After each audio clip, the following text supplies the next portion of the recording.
ഓ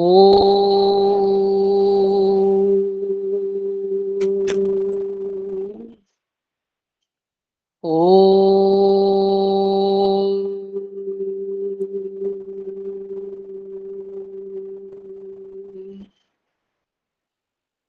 ഓ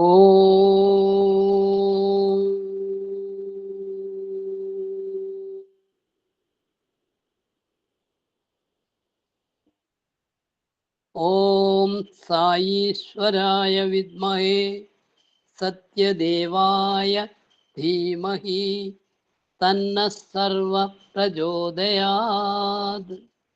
ഓം സായീശ്വരായ വിദ്മഹേ സത്യദേവായ ധീമഹി തന്നഃ സർവ പ്രചോദയാത്. ഓം സായീശ്വരായ വിദ്മഹേ സത്യദേവായ ധീമഹി തന്നഃ സർവ പ്രചോദയാത്. ഓം ശാന്തി ശാന്തി ശാന്തി. സാമുവൽ മാഷ് വീഡിയോ ഓണാക്കിയിട്ട് പാരായണം തുടങ്ങിക്കോളൂ. സായിരാം.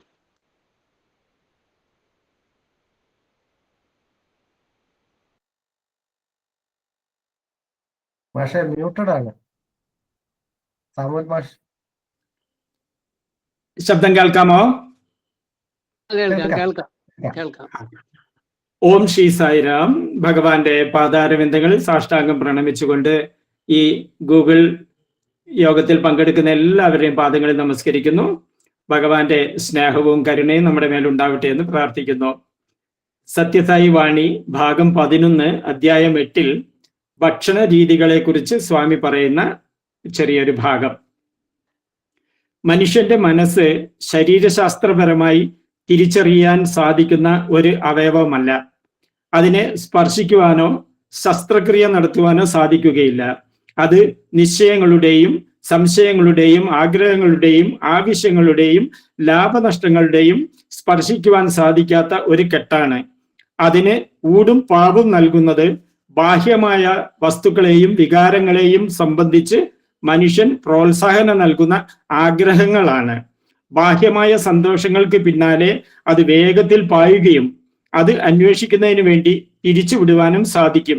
അതുകൊണ്ടാണ് മനസ്സിനെ ബന്ധനത്തിനും മോചനത്തിനും ഉതകുന്ന ഉപാധി ഉപകരണം എന്ന് വിശേഷിപ്പിക്കുന്നത്. അതിനെ ബാഹ്യോന്മുഖമായി കൊണ്ടുപോകാൻ ഇന്ദ്രിയങ്ങളെ അനുവദിച്ചാൽ അത് ബന്ധനമുണ്ടാക്കും. അതിനെ ബുദ്ധിയുടെ സ്വാധീനത്തോടെ ആനന്ദത്തിനു വേണ്ടി അന്തർമുഖമാകാൻ അനുവദിച്ചാൽ അത് മോചനം നൽകും. മനസ്സ് മനുഷ്യൻ ആഹരിക്കുന്ന ഭക്ഷണ പദാർത്ഥത്തിന്റെ പാവയാണ്. അതിനെ ഒഴിവാക്കേണ്ട മറ്റൊരു വഴിക്ക് പോകുവാൻ പ്രേരിപ്പിക്കുന്നത് അതിന് നൽകുന്ന ആഹാരത്തിന്റെ സൂക്ഷ്മമായ പ്രേരണ കൊണ്ടാണ്. ഭക്ഷണത്തിന്റെ ഗുണമാണ് മാനസിക പ്രവാഹത്തെ തിരിച്ചുവിടുന്ന ആഗ്രഹത്തിന്റെ ഗതി നിർണയിക്കുന്നത്. അതുകൊണ്ടാണ് ഗീതയിലും മറ്റു പുരാണങ്ങളിലും ഒരു വ്യക്തിയുടെ ഉന്നതിയിലേക്കുള്ള അന്വേഷണത്തിന് സാത്വിക ആഹാരം ശുപാർശ ചെയ്യപ്പെടുന്നത്. മനസ്സ് എന്നാൽ ആഗ്രഹം, സങ്കല്പം, എന്തിനെങ്കിലും വേണ്ടിയുള്ള അന്വേഷണം എന്നാണ് അർത്ഥം. നിരാകാരനായ ഈശ്വരൻ ആകാരം ആഗ്രഹിച്ചപ്പോൾ ഈ പ്രപഞ്ചം ഉളവായി. അതുകൊണ്ട് അനേകമാകണമെന്ന ആദ്യത്തെ ആഗ്രഹം ആഗ്രഹിച്ച മായയാകുന്ന സൃഷ്ടിതത്വമാണ് മനസ്സ്. അതിന് ആഹരിക്കുവാൻ രജസ്, അതായത് വികാരങ്ങൾ, ആസക്തികൾ, പ്രവർത്തനങ്ങൾ, സാഹസങ്ങൾ ഇവ നൽകപ്പെടുമ്പോൾ അത് ലോകത്തിലേക്ക് കുതിച്ചു പാഞ്ഞ് ആഗ്രഹങ്ങളിലേക്ക് മുങ്ങുന്നു. അത് മനുഷ്യനെ ഒരു ചതുപ്പ് നിലത്തിലേക്ക് ആഴത്തിൽ കൊണ്ടുവരുന്നു. അതിന് താമസികമായ ആഹാരം നൽകുമ്പോൾ, അതായത് അപവിത്രമായ ആഹാരം, അത് വിവേകത്തെ മന്ദിപ്പിക്കുകയും ലഹരി പിടിപ്പിക്കുകയും ഔചിത്യവിഹീനമാക്കുകയും ചെയ്യുന്നു. അത് മന്ദത വരുത്തുന്നു. മനസ്സ് നിർദ്ധയവും നിശ്ചേഷ്ടവും മനുഷ്യനെ ഉയർത്തുവാൻ ഉപയോഗമില്ലാത്തതും ആയിത്തീരുന്നു. മനുഷ്യൻ കഴിക്കുന്ന 3 തരം ആഹാരങ്ങൾ.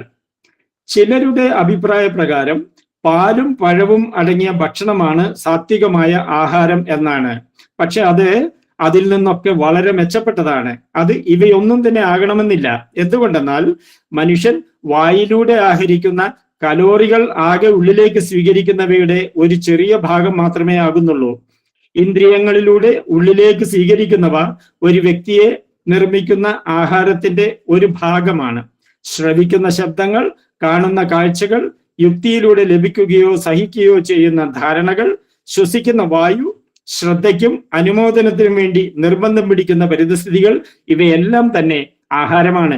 ഇവയെല്ലാം വളരെയധികം സ്വാധീനം ചെലുത്തുന്നു. ആഹാരത്തിന്റെ ഗുണമേന്മ അതെടുത്ത് പെരുമാറുകയും പാചകം ചെയ്യുകയും വിളമ്പുകയും ചെയ്യുന്ന വ്യക്തികളുടെ ചിന്താധാരയിൽ നിന്നുളവാകുന്ന തരംഗങ്ങളാണ് തീരുമാനിക്കുന്നത്. ഗീതയിലെ 17-ാം അധ്യായം മനുഷ്യൻ ആഗ്രഹിക്കേണ്ട 3 തരം ഭക്ഷണങ്ങളുടെ പ്രകൃതവും സ്വാദും എന്തായിരിക്കണമെന്ന് വ്യക്തമായി പ്രതിപാദിക്കുന്നുണ്ട്. സ്നേഹം, സത്സ്വഭാവം, ബലം, സന്തോഷം, ഹൃദ്യത എന്നിവയെ വളർത്തുന്ന ആഹാരം സാത്വികമാണ്. കോപോദ്ദീപകം, ഉത്തേജനം, ലഹരി പിടിപ്പിക്കുന്നത്, വിശപ്പും ദാഹവും വർദ്ധിപ്പിക്കുന്നത് എന്നീ ആഹാര വസ്തുക്കൾ രാജസമാണ്. വിഷണ്ണത, വൈക്ലഭ്യം, രോഗം എന്നിവ ഉണ്ടാക്കുന്ന ആഹാരം തമസ്സുള്ളതും ആണ്. ഭക്ഷണം കഴിക്കുമ്പോഴുള്ള കൂട്ട്, സ്ഥലം, പാചകം ചെയ്ത പാത്രങ്ങൾ, പാചകം ചെയ്യുകയും വിളമ്പുകയും ചെയ്യുന്ന വ്യക്തികളുടെ മനസ്സിൽ സംഘർഷമുണ്ടാക്കിയ വികാരങ്ങൾ, ഇവയ്ക്കെല്ലാം തന്നെ ആ ഭക്ഷണ പദാർത്ഥം ആഹരിച്ച വ്യക്തിയുടെ വികാരങ്ങളിലും സ്വഭാവങ്ങളിലും സൂക്ഷ്മമായ സ്വാധീനം ചെലുത്തുവാൻ കഴിയുന്നു. നമ്മുടെ ശ്രവണേന്ദ്രിയങ്ങളിൽ പതിക്കുന്ന ശബ്ദങ്ങളാണ് ചിന്തകളുടെ ഗതിയെ നിശ്ചയിക്കുന്നത്. ശബ്ദങ്ങൾ ശാസനയോ പുകഴ്ത്തലോ മുഖസ്തുതിയോ പോർവിളിയോ എന്താണെന്ന് വെച്ചാൽ അതിനനുസൃതമായി നമ്മുടെ ചിന്തകൾ പ്രതികരിക്കുന്നു. സത്യം, സൗന്ദര്യം, നന്മ എന്നീ ആദർശങ്ങൾ മനസ്സിൽ കടത്തുമ്പോൾ മനസ്സും സത്വത്തിന്റെ നിശബ്ദതയും സൗന്ദര്യത്തിന്റെ മാധുര്യവും ഐക്യവും നന്മയുടെ ശക്തിയും അന്വേഷിക്കുന്നു. നഗര സങ്കീർത്തനമാണ് ഏറ്റവും ശ്രേഷ്ഠമായ പ്രതിരോധ ഔഷധം. നിങ്ങൾ നഗരസങ്കീർത്തനം തുടങ്ങണമെന്ന് ഞാൻ ഉപദേശിച്ചത് എന്തുകൊണ്ടെന്നാൽ വ്യക്തിയുടെയും സമൂഹത്തിന്റെയും ചുറ്റുമുള്ള അന്തരീക്ഷത്തെ രോഗവിമുക്തമാക്കുന്ന ശ്രേഷ്ഠമായ പ്രതിരോധ ഔഷധമാണത്. സ്വഭവനത്തിലെ പൂജാമുറിയിലെ ആരാധന, പൂജ, കീർത്തനാലാപനം, ഭജന, ഈശ്വര ഗാനങ്ങൾ ആലപിക്കുക എന്നിവയെല്ലാം അന്തരീക്ഷത്തെ പവിത്രമാക്കുന്ന തരംഗങ്ങൾ അയക്കുന്നു. അവ അങ്ങനെ നിങ്ങൾ കഴിക്കുന്ന ആഹാരം ശുദ്ധമാക്കുന്നു. ഇന്ദ്രിയങ്ങളെ നിയന്ത്രിക്കേണ്ടതുണ്ട്. എന്തുകൊണ്ടെന്നാൽ അവ ഹാനികരമായ സ്വാധീനങ്ങൾക്ക് പിന്നാലെ പായുന്നു. ഇന്ദ്രിയങ്ങൾ ഉത്തേജിപ്പിക്കുന്ന ആഗ്രഹങ്ങളും ആവശ്യങ്ങളും ആഹാരമായി നൽകുമ്പോൾ ആന്തരിക ശാന്തി നഷ്ടമാകുന്നു.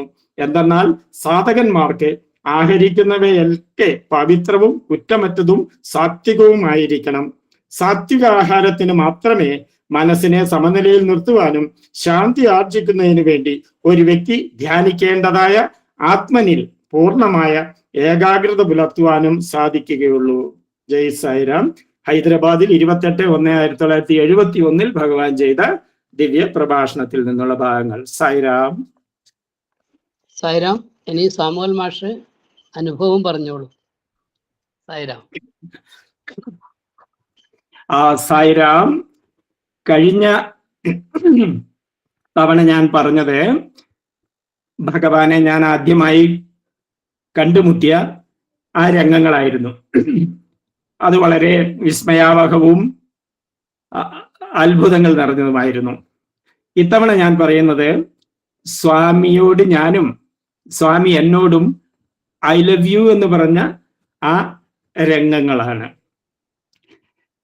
1999 ഡിസംബർ ക്രിസ്മസ് കാലത്ത് ഞാൻ പ്രശാന്തി നിലയത്തിൽ PS സേവാ ഡ്യൂട്ടി ചെയ്യുകയായിരുന്നു. 31-ാം തീയതി അർദ്ധരാത്രിക്ക് 12 മണിക്ക് ഞങ്ങൾ 5-6 PS സേവാദളംഗങ്ങൾ ഹനുമാൻ ടോപ്പില് ഹനുമാന്റെ ആ ഗംഭീര പ്രതിമയുടെ താഴെ ഇരുന്ന് ഭജന പാടിയാണ് നേരം വെളുപ്പിച്ചത്. അങ്ങനെ 21-ാം നൂറ്റാണ്ടിലേക്ക് കടക്കുന്ന ജനുവരി 1-ന് ഞങ്ങൾ ഭഗവാന്റെ ഗാനങ്ങൾ ആലപിച്ചും ഭഗവാന്റെ മഹിമകൾ പറഞ്ഞുകൊണ്ട് നേരം വെളുപ്പിച്ചു ഹനുമാൻ ടോപ്പിൽ ഇരുന്നിട്ട്. അപ്പൊ എൻ്റെ മനസ്സ് മുഴുവനും നിറഞ്ഞു നിന്നത് ക്രിസ്മസ് കാലത്തെ അവിടുത്തെ ഓർമ്മകളാണ്. ഞാൻ അന്നൊക്കെ വിചാരിച്ചു യേശുദേവൻ ഗലീല കടൽ തീരത്തുകൂടിയും നസ്രത്തിലെ പട്ടണങ്ങളുടെ തെരുവീതികൾ കൂടിയും നടക്കുമ്പോൾ 10,000 കണക്കിന് ആൾക്കാര് ആ വസ്ത്രത്തിന്റെ ഒരു തൊങ്കൽ തൊടുന്നതിനും ഗുരുദേവനെ കാണുന്നതിനും വേണ്ടി കാത്തു നിന്നിരുന്നു. അപ്പൊ ഞാനിങ്ങനെ സങ്കല്പിക്കും, ഞാനും ആ കൂട്ടത്തിൽ ഉണ്ടായിരുന്നെങ്കിൽ യേശുദേവനോട് ഞാൻ എന്താണ് പറയുക?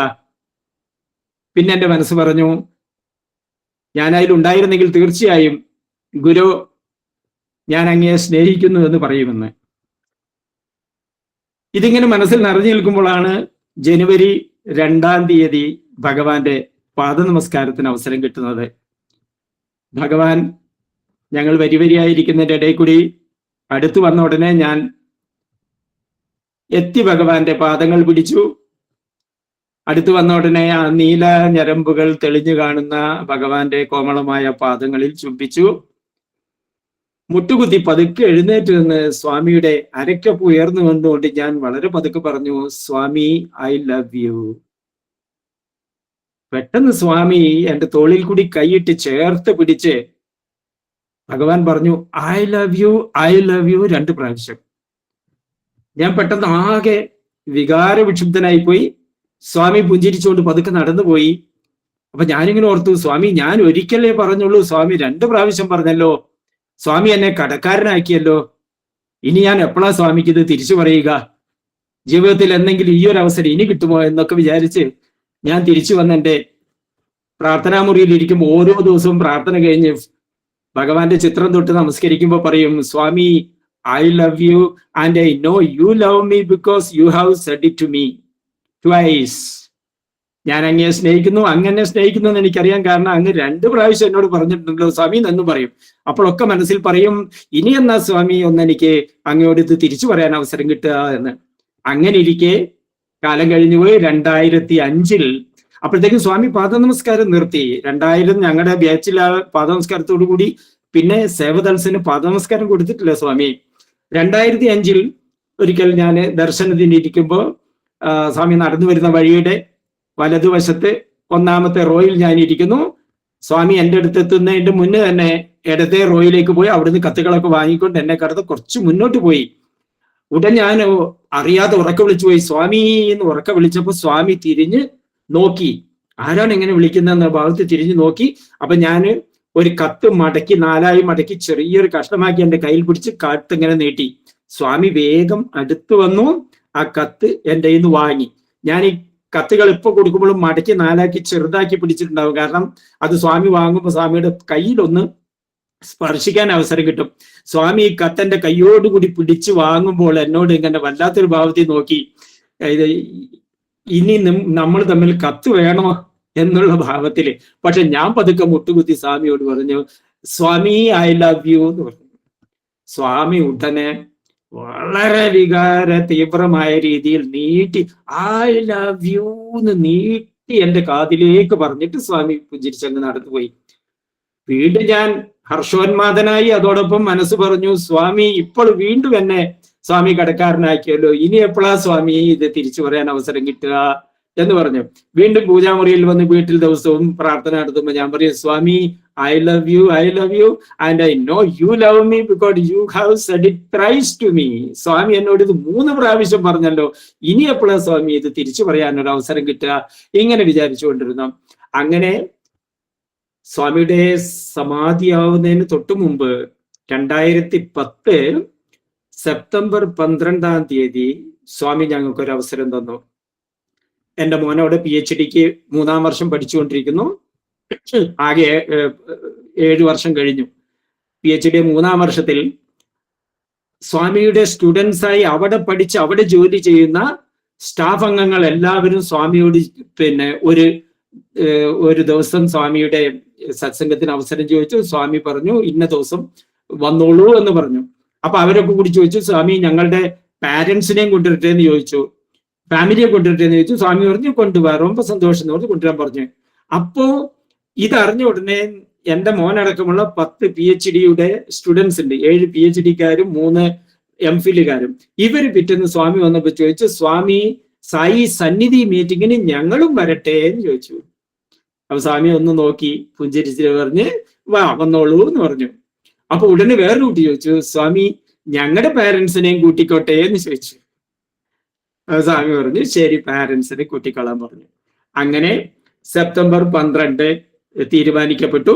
ഞങ്ങളിവിടെ മുൻകൂട്ടി പറഞ്ഞു, ഞങ്ങൾ തലേന്ന് തന്നെ ഇവിടുന്ന് എൻ്റെ മൂത്ത മോനും എൻ്റെ ഭാര്യയും ഞങ്ങളുടെ ഒരു ബന്ധുവും കാറിൽ പുറപ്പെട്ട് അവിടെ ചെന്നു. തലേന്ന് ഞങ്ങൾക്ക് വിശദമായ താമസ സൗകര്യങ്ങൾ പൂർണ്ണേന്ദ്ര ഓഡിറ്റോറിയത്തിൽ അലങ്കരിച്ച ടേബിളിന്റെ മേലെ സ്റ്റുഡൻസ് വിളമ്പി തരുന്ന വളരെ വിശേഷമായ ഭക്ഷണങ്ങളെല്ലാം തന്നു. റൂമിൽ താമസിക്കുന്ന മൂത്ത മോനും ബന്ധുവിനും വേണ്ടിയിട്ട് പാർസൽ തന്നയക്കും. എല്ലാ നേരവും ഞങ്ങൾ ഇവിടെ കഴിച്ചു പോകുമ്പോൾ ഞങ്ങളുടെ അടുത്ത് വലിയ ടിഫിൻ ബോക്സിൽ നിറച്ച പാർസലും തന്നയക്കും. അങ്ങനെ അതിഗംഭീരമായി 2 ദിവസം അവിടെ താമസിച്ച് കഴിഞ്ഞ് 3-ാമത്തെ ദിവസം സെപ്റ്റംബർ 12-ന് പൂർണ്ണയന്ത്ര ഓഡിറ്റോറിയത്തിൽ ഞങ്ങളെ പ്രത്യേകമായി ഇരുത്തി. ധാരാളം ഫാമിലികളുണ്ട്. അങ്ങനെ എൻ്റെ മോന്, ഭാര്യ, ഞാനിങ്ങനെ വരിയിലിരിക്കുന്നു. സ്വാമി അന്ന് തീരെ വയ്യാത്ത അവസ്ഥയിലാണ്. വീൽ ചെയറിൽ വളരെ അവശനായ ഭാവത്തിലാണ് സ്വാമി ഹാളിലേക്ക് കടന്നു വന്നത്. പക്ഷെ ഒരു വരി ദർശനം കൊടുത്തു കഴിഞ്ഞപ്പോഴത്തേക്കും സ്വാമിയുടെ മുഖമൊക്കെ അങ്ങ് പ്ലസന്റായി, നല്ല പുതിയ ഇപ്പൊ വിടർന്ന റോസാപ്പൂ പോലെ മനോഹരമായി തീർന്നു സ്വാമിയുടെ മുഖമെല്ലാം. വലിയ ആവേശത്തോടു കൂടി സ്വാമി, പക്ഷെ കൈയൊന്നും അനക്കാൻ വയ്യ, വളരെ ക്ഷീണിച്ച അവസ്ഥയിൽ ഞങ്ങളുടെ അടുത്ത് വന്നു. ആദ്യം മോനാണ് ഇരിക്കുന്നത്. മോന്റെ അടുത്ത് വന്ന് സ്വാമി അടുത്ത് നോക്കി മോനെ സ്വാമിയോട് പറഞ്ഞു, സ്വാമി ബ്ലസ് മൈ പാരൻസ്. ഉടനെ സ്വാമിയുടെ മുഖം അങ്ങ് കരുണ കൊണ്ട് നിറഞ്ഞ് വല്ലാത്തൊരു ഭാവത്തിൽ സ്വാമി അക്ഷതമെടുത്ത് വിറയ്ക്കുന്ന കൈകളോടെ പതുക്കെ മോന്റെ തലയിൽ വെച്ചു. രണ്ടാമത് ഭാര്യയുടെ തലയിലും അക്ഷതം വെച്ചു. അപ്പൊ സ്വാമിയുടെ കൈ തീരെ പൊന്നുന്നില്ല. എൻ്റെ അടുത്ത് വന്ന് ഞാനൊരു കത്ത് സ്വാമിക്ക് കൊടുത്ത് പാദം നമസ്കരിച്ചു. സ്വാമിയുടെ കൈ ഞാൻ തന്നെ ബലമായി പിടിച്ച് അതിലുള്ള ഒരു ഇത്തിരി അക്ഷതം ഉണ്ടായിരുന്നു, അത് എൻ്റെ തലയിൽ സ്വാമിയുടെ കൈ കൂട്ടി ഞാൻ തന്നെ വെച്ച് എന്നിട്ട് പതുക്കെ മടിയിലേക്ക് കൈകുത്തി ചാരി നിന്ന് സ്വാമിയോട് പറഞ്ഞു, സ്വാമി ഐ ലവ് യു. സ്വാമിയുടെ ചുണ്ടൊന്ന് ചെറുതായി അനങ്ങി. സ്വാമി വല്ലാത്തൊരു ഭാവത്തിൽ എൻ്റെ നേരെ നോക്കി പുഞ്ചിരിയോടുകൂടി പതുക്കെ കടന്നുപോയി. അങ്ങനെ ഞാൻ എൻ്റെ കടം തീർത്തു എന്ന് തോന്നി. പിന്നീട് ഒരു ക്രിസ്മസ് കാലത്ത് എനിക്ക് ഒരു പ്രഭാഷണത്തിൽ സ്വാമിയുമായുള്ള സംബന്ധത്തെ സംബന്ധിച്ച് ഒരു പ്രഭാഷണം നടത്തുമ്പോൾ ഞാൻ ഈ കാര്യം പറഞ്ഞു. 3 പ്രാവശ്യം ഞാൻ സ്വാമിയോട് പറഞ്ഞു. അവസാനം ഞാൻ സ്വാമിയോട് ഐ ലവ് യു പറഞ്ഞു. സ്വാമി ഒന്നും തിരിച്ചു പറഞ്ഞില്ല എന്ന് പറഞ്ഞപ്പോൾ അവിടെ ഇരുന്ന ഒരു വലിയൊരു ദിവ്യനായ ഒരു മനുഷ്യൻ എന്നോട് പറഞ്ഞു, അപ്പോഴും സ്വാമി നിന്നോട് പറഞ്ഞിട്ടുണ്ട്. സ്വാമി ചുണ്ടു അനക്കി പറഞ്ഞില്ലേ ഐ ലവ് യു എന്ന് സ്വാമി പറഞ്ഞു. നീ കേൾക്കാത്ത കൊണ്ടാണ്. ഭഗവാൻ ഒരിക്കലും കടം വെക്കില്ല. നിങ്ങൾ കൊടുക്കുന്നതിനേക്കാൾ എത്രയോ കൂടുതലായിട്ടാണ് സ്വാമി നിങ്ങൾക്ക് തിരിച്ചു തരാൻ പോകുന്നത് എന്ന് പറഞ്ഞത്രേ. അപ്പോ പിന്നീട് സ്വാമിയുടെ പാദ നമസ്കാരമോ സ്വാമി അടുത്ത് കിട്ടുകയോ ഒന്നും ചെയ്തില്ല. സ്വാമി സമാധിയായി എന്നറിഞ്ഞ് ഏപ്രിൽ 24-ന് ഈ വിവരം അറിഞ്ഞ് ഞാനും ഭാര്യയും മോനും എല്ലാം കൂടി ഓടിപ്പോയി സ്വാമിയുടെ ശരീരം കണ്ട് വിഷണ്ണനായി പൊട്ടിക്കരഞ്ഞുകൊണ്ട് തിരിച്ച് പോരുമ്പോഴൊക്കെ എൻ്റെ മനസ്സ് മന്ത്രിച്ചു കൊണ്ടിരുന്നു. സ്വാമി അപ്പോഴും സ്വാമി ഐ ലവ് യു എന്ന് പറഞ്ഞിരുന്നല്ലോ, ഇനി എപ്പോഴും സ്വാമി അത് പറയുന്നത് കേൾക്കുവാനുള്ള എൻ്റെ കാതുകൾ സ്വാമിയുടെ ആ ചെറിയ നിശബ്ദതയിൽ സ്വാമി പറയുന്നത് ശ്രദ്ധിച്ചിരിക്കുവാൻ മാത്രമേ എനിക്ക് ഭാഗ്യമുള്ളല്ലോ എന്ന് പറയുമായിരുന്നു. സ്വാമി പറയും, നീ ഓങ്കാരം ജപിക്കുമ്പോൾ ജപിച്ചു കഴിഞ്ഞ് അതിന്റെ അനാഹത ശബ്ദം ഹൃദയത്തിൽ നിന്ന് മുഴങ്ങുന്ന കേട്ടാൽ നിനക്കറിയാം എൻ്റെ സ്നേഹത്തിന്റെ ആ മൃദു സ്പന്ദനമാണ് അവിടെ കേൾക്കുന്നതെന്ന്. അപ്പോൾ അങ്ങനെ ഭഗവാൻ നമ്മളിൽ നിന്ന് അദൃശ്യനായിരിക്കുന്നുണ്ടെങ്കിലും നമ്മൾ ശ്രദ്ധിച്ചാൽ നമ്മുടെ കാതുകളുടെ ഉള്ളിൽ നിന്നുകൊണ്ട് ഭഗവാൻ ഐ ലവ് യു എന്ന് പറയുന്നത് നമുക്ക് കേൾക്കാൻ സാധിക്കുമെന്ന് മനസ്സ് സദാ പറഞ്ഞുകൊണ്ടിരിക്കുന്നു. ഇനി എപ്പോഴാണ് നമുക്ക് ഭഗവാനെ നേരിട്ട് കാണാൻ സാധിക്കുന്നത് നമുക്കറിയില്ല. കാരണം ഭഗവാൻ സൂക്ഷ്മ രൂപത്തിൽ നമ്മൾ കൂടെ പ്രപഞ്ചം മുഴുവൻ നിറഞ്ഞു നിൽക്കുന്ന ഭഗവാനോട് സദാ നമ്മുടെ ഫോട്ടോയിൽ നോക്കിക്കൊണ്ട് അല്ലെങ്കിൽ നമ്മൾ വിദൂരതയിലേക്ക് നോക്കിക്കൊണ്ട് നിശബ്ദമായി പറയാനല്ലേ സാധിക്കൂ. ഐ ലവ് യു എന്ന് പറയുവാനും സ്വാമി അത് തിരിച്ചു പറയുന്നത് കേൾക്കുവാനും ഭഗവാൻ തരുന്ന എല്ലാ അനുഗ്രഹങ്ങളും ആ സ്നേഹത്തിന്റെ അടയാളമാണെന്ന് ഉൾക്കൊള്ളുവാനും മാത്രമേ സാധിക്കുകയുള്ളൂ. സായിരാം, ഈ ഒരു സ്വകാര്യമായ ഒരു അനുഭവം ഭഗവാൻ പറയും, ഞാനും നീയും തമ്മിലുള്ള സ്വകാര്യമായ അനുഭവങ്ങൾ നിനക്ക് മാത്രം തന്നിട്ടുള്ളതാണ് എന്ന്. കാരുണ്യാനന്ദ സ്വാമിയോട് പത്രപ്രവർത്തകർ ചോദിച്ചു, ഭഗവാനുമായുള്ള നിങ്ങളുടെ ഒരു ബന്ധത്തിന്റെ ഊഷ്മളമായ ഒരു അനുഭവം പറയാൻ പറഞ്ഞപ്പോ കാരുണ്യാനന്ദ സ്വാമി പറഞ്ഞു, അതൊക്കെ പുറത്തു പറയാൻ കൊള്ളാമോ? ഭാര്യാഭർത്തൃബന്ധം പോലെ പവിത്രവും നിഗൂഢവുമായിട്ടുള്ള ബന്ധമാണത് ഭഗവാനും ഭക്തനും തമ്മിലുള്ളത്. അത് പുറത്തു പറയാൻ പാടില്ല. ഞങ്ങളുടെ സ്വകാര്യമായ ആത്മീയ ആനന്ദത്തിന്റെ ഭാഗമാണിത്. പക്ഷെ ഈ ഒരു സത്സംഗ വേദിയിൽ പറയുവാൻ പറഞ്ഞുകൊണ്ട് ഞാൻ പറയുകയാണ്. ഭഗവാന്റെ നിറഞ്ഞ അനുഗ്രഹങ്ങൾ എല്ലാവർക്കും ഉണ്ടാവട്ടെ എന്ന് പ്രാർത്ഥിക്കുന്നു. ജയ് സായിരാം. സായിരാം, വളരെ നന്നായി. ഇനി ഭഗവാന്റെ സ്പീച്ച് പ്രസന്റേഷൻ.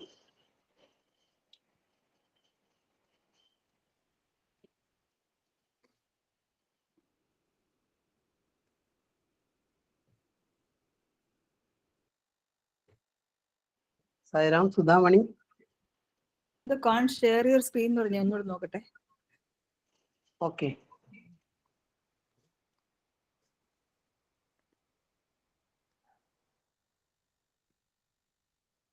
కదా రాముడు దేవుడై రమణగాంచే సీతా మహాసాధ్వి చెలగి పెంచుట కదా కవలు సెలవులు గనులు అవుట సీతా మహాసాధ్వి చెలగి పెంచుట కదా కవలు కుశలవులు గనులు అవుట జిజియాలలామా రంజిల్లి పెంచుట కదా వీర శివాజియు పేరుగాంచే జిజియాలలామా చెలగి పెంచుట కదా వీర శివాజియు పేరుగాంచే పుతలి బాయి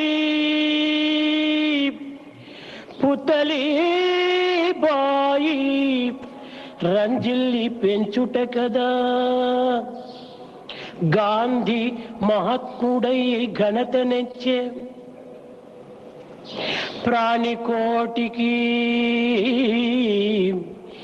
ప్రాణికోటికి ఈ విధ పరిమణించే అహరహంబుల బ్రోచడి ఆత్మ కంటే ఆదరంబగు వస్తువి అవని కలదా అమ్మ ప్రథమాక్షరంబే ఆద్యాక్షరంబు అమ్మ ప్రథమాక్షరంబే ఆద్యాక్షరంబు.